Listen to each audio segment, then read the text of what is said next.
O melhor lugar do mundo é a nossa casa, onde a gente é feliz com a nossa versão mais pura e sem filtro. Eu sou Rafael Lake e estou abrindo para você a minha casa na árvore, o esconderijo onde minha imaginação e pensamento vão ficar livres antes de dormir para trazer reflexões sobre temas variados. Então, por favor, entre e fique à vontade. Olá, seja bem-vindo a mais um episódio do podcast Casa na Árvore e dessa vez um pouquinho diferente. Eu trouxe vocês para minha cama. Eu tô gravando deitado na minha cama, numa madrugada de insônia, e é sobre esse assunto que eu queria falar um pouquinho com vocês. Na verdade, eu não sei se eu queria falar ou se eu queria passar o tempo, mas já que estamos aqui, vamos conversar, não é? Eu acho que esse período de quarentena, ele tá trazendo uma ansiedade forte para todo mundo, tá deixando a gente mais em casa, mais quieto e ao mesmo tempo mais ativo. Nossa cabeça tá mais ativa, né? A gente não para de pensar. Não é uma coisa só minha esse negócio da insônia. Desde o começo, né, da quarentena, a gente vê que as lives acabam bombando mais tarde do que costumavam ser. As pessoas estão mais acordadas até mais tarde do que costumavam ficar.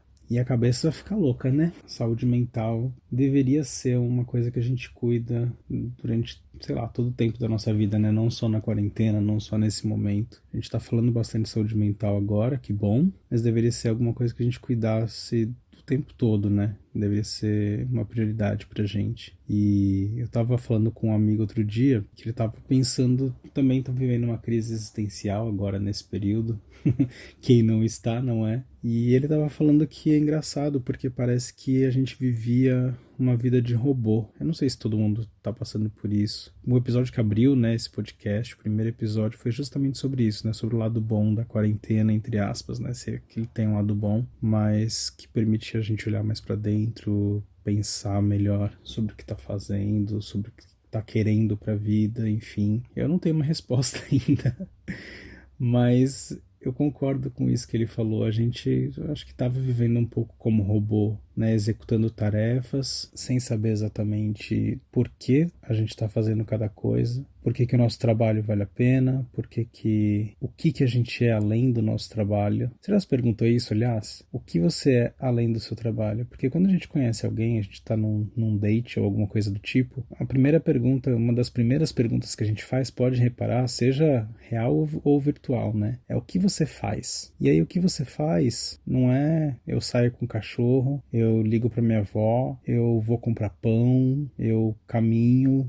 não é isso. A gente sempre responde o que você faz e você responde a sua profissão. E a sua profissão se torna você, né? E você se torna a sua profissão. É uma coisa louca. E acho que até antes da pandemia eu estava já nesse processo. A pandemia veio só acelerar ele. Eu estava pensando muito que eu fiquei 1 ano e meio trabalhando com o Viajabi, só com o Viajabi, né, mais nada. E quando você depende do trabalho, você acaba meio que se tornando ele, né. E eu comecei a perceber agora, né, depois, no final do ano passado, que eu voltei para casa da minha mãe, eu comecei a reencontrar o Rafael, que acho que tinha ficado meio perdido, né? O Viajabi tomou conta do meu ser, sabe? Eu era Viajabi. Tudo eu pensava como Viajabi. E aí eu voltei pro mercado de trabalho, depois eu voltei pra casa da minha mãe, e aí eu comecei a voltar pra mim mesmo. Engraçado isso, né? Comecei a me reencontrar, a me redescobrir, a entender o que eu quero, o que eu espero. E aí veio a pandemia e acelerou esse processo, eu acho, de olhar pra dentro, de entender as minhas angústias, as minhas fraquezas, onde eu tenho que melhorar, do que eu me orgulho, e o Viajabi deixou de ser uma prioridade. Ele tá ainda, obviamente, funcionando, é parte da minha vida, é parte do meu trabalho, mas esse podcast nasceu um pouco por causa disso, né, dessa necessidade de redescobrir outras vertentes minhas, entender um pouco melhor quem eu sou, dar vazão para outros assuntos, né, dentro da minha criatividade, mas explorando outros temas. Quando a gente tá, né, numa fase de trabalhar demais ou de depender do trabalho, né? Eu tava nessa fase do Viajabi, eu dependia desse trabalho, do dinheiro que entrava com o Viajabi para poder pagar minhas contas, né? Pagar meu aluguel, pagar os boletos todo que chega, e não tava vencendo, né? Porque, enfim, a gente tava no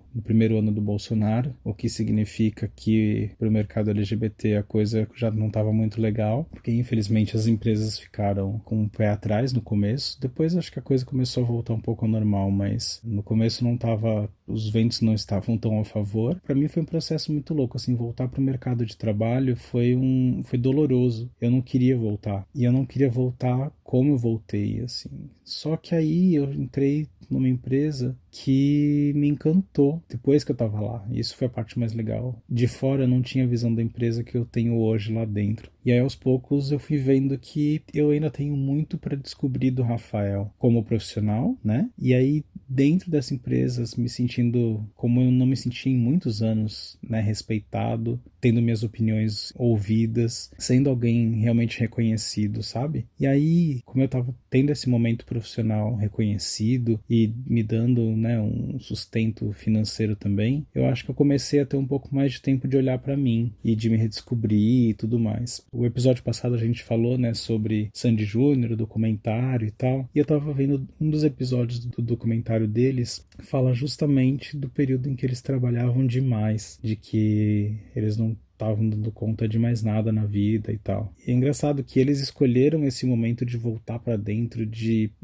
parar, né? Parar com uma vida insana e se preocupar consigo, assim. Eles fizeram esse movimento. E eu me percebo cada vez mais nesse processo. Uma coisa que eu não me via fazendo, mas hoje se torna quase que um objetivo, é ter uma casinha no meio do mato para ficar vivendo lá com o looping, de arranjar alguma forma ou de trabalho que eu possa trabalhar de lá, né, com, enfim, internet e tal, ou que eu tenha alguma forma de subsistência lá mesmo. Não sei, planos para o futuro ou devaneios, eu não sei exatamente o que é nesse momento. Isso ainda está se formando na minha cabeça. Talvez daqui a 5 anos, quando eu parar e ouvir esse podcast de novo, esse episódio, vai fazer mais sentido do que está fazendo hoje. Enfim, hoje acho que a gente tem que aproveitar cada momento, e essa frase fica cada vez mais clara para mim, de que a gente realmente não pode desperdiçar o tempo que a gente tem no hoje, né, pensando no amanhã, ou ficar pensando no passado, ficar relembrando só. Acho que é gostoso ter nostalgia, gostoso relembrar, é importante a gente se planejar, pensar no futuro, mas e o agora? O que você está fazendo por você hoje? Qual o desenvolvimento que você quer dar para você e trazer para você hoje? E mais do que desenvolvimento, qual que é o momento de alegria que você está trazendo para você hoje? E eu acho que a gente se ilude às vezes com as alegrias que a gente tem, sabe? Porque se a gente for parar para pensar, é papo de velho, agora tá, se prepara. Mas é real, assim. Eu acho que muitas das diversões que essa sociedade que a gente vive colocam pra gente como opção são opções destrutivas de alguma maneira. A gente bebe, né? Enfia um monte de álcool no nosso sangue, a gente fuma, quer dizer, eu não fumo, mas você entendeu o contexto, né? A gente fuma, a gente se droga, não sei o quê, e apesar de eu não fazer essas coisas, eu entendo o porquê as pessoas fazem, ou tento entender, né? Ou se vicia em sexo, ou se vicia em qualquer outra coisa, sabe? Mas a gente tem uma tendência natural de se colocar em caminhos destrutivos para achar que está sendo feliz. Eu não sei, eu tenho pensado muito que por mais difícil que seja as pessoas acreditarem nisso, existe um caminho alternativo. Na verdade, eu sempre pensei nisso e sempre me senti um peixe fora d'água, assim, de entender as diversões de uma forma um pouquinho diferente do que a maioria das pessoas entendem, eu acho, né? Posso estar sendo prepotente, sei lá, mas vendo a massa, né, como as pessoas, e hoje a gente, né, com stories a gente vê como é que as pessoas se divertem, o que elas entendem por diversão, nunca foi muito divertido para mim, esse tipo de diversão. Então, eu tenho procurado cada vez mais me desintoxicar nesse sentido, sabe? Fazer um detox mesmo. De que tipo de energia você traz para o seu corpo, que tipo de pensamento você traz para o seu corpo, para sua mente, que tipo de alimento você coloca para dentro. E aí eu não falo nem do alimento físico, né? Do alimento em geral, energético mesmo. Mas o alimento físico também. E esse eu ainda preciso melhorar, porque minha alimentação é péssima. Mas eu acho que quanto mais energia boa, positiva e energia saudável a gente trouxer para o nosso corpo, para nossa alma, mais a gente vive feliz, vive com menos e focado no que realmente importa para o nosso desenvolvimento aqui, sabe? Qual que é a nossa missão aqui na Terra ou nesse mundo, sei lá como você quer chamar, mas qual que é o motivo de você estar aqui? Qual é o seu objetivo, né, na vida? Então, Eu acho que quando você se desintoxica dessas coisas, dessas distrações, você se volta mais para dentro, você tem mais respostas, surgem mais dúvidas, então é um caminho difícil de chegar lá dentro, lá no centro de tudo, mas quanto mais você se aproxima desse centro, né, que é o seu centro, mais feliz, mais leve você fica, eu acho. Você vê que você precisa de menos coisa para ser feliz. E hoje, acho que tudo que eu precisaria para ser feliz... Não vou dizer isso. Eu acho que eu tenho muita coisa para ser feliz aqui mesmo, onde eu tô, no momento que eu tô. Mas eu almejo também uma outra forma de felicidade, que é essa casinha no meio do nada, no meio do mato, com muita natureza, com o Lupe, meu cachorro, comigo, me conhecendo, me descobrindo, me conectando com a natureza de diversas maneiras. É isso. Enfim, esse episódio foi um devaneio aí de madrugada, numa noite de insônia.